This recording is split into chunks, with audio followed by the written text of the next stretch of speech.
Abangkor jamali na dead, yan din piondia, kadian piondia. Abangkor jakuri na dead, yan din piondia, kadian piondia.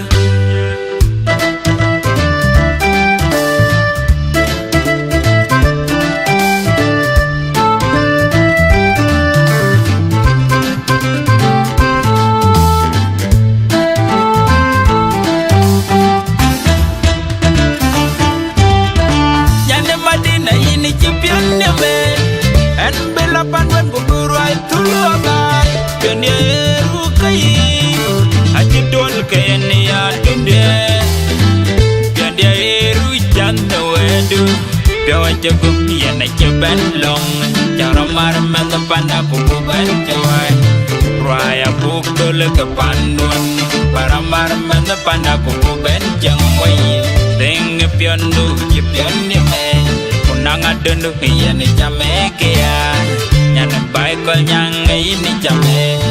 Biar dunia ni jangan baik panduan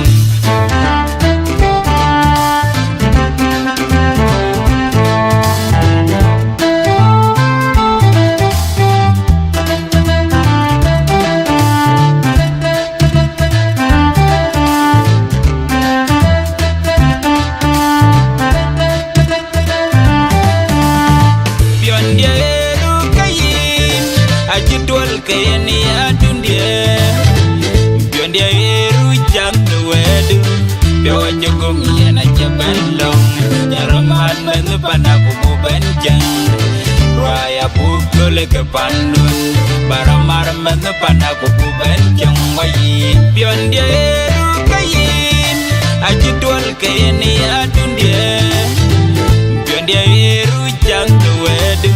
Biawa jogong iyan aja balong Nyaraman menupan aku bubanjang Raya pukul ke pandun Baramar menupan aku bubanjang Wayin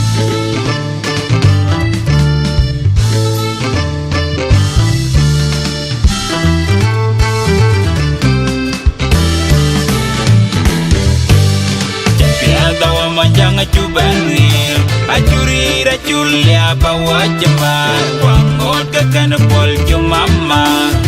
Tingduk kubiandu ya ni jangan bayi panduan Iya Raya pukul ke panduan Baramar menupan aku bubanjang Biawa cukup ya na jebelong Baramar menupan aku bubanjang Wayin Yana baik kau nyang ini jamet Wedu ya ni pion dia la ding ding Jampial cayo baik kau nyang Ngai cangduan ya ni cabai baik panduan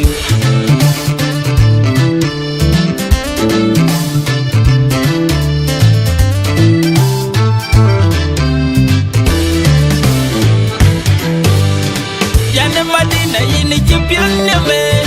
En bela panduan buruai tuluabai Pionieru kai Ajidol kaya ni adun dia Pionieru janta wedu Biawa jaguk yana jaban long Cara marman panda kuku banjawai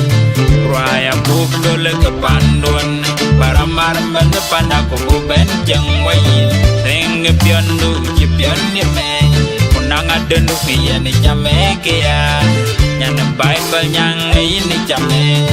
Biar dunia ni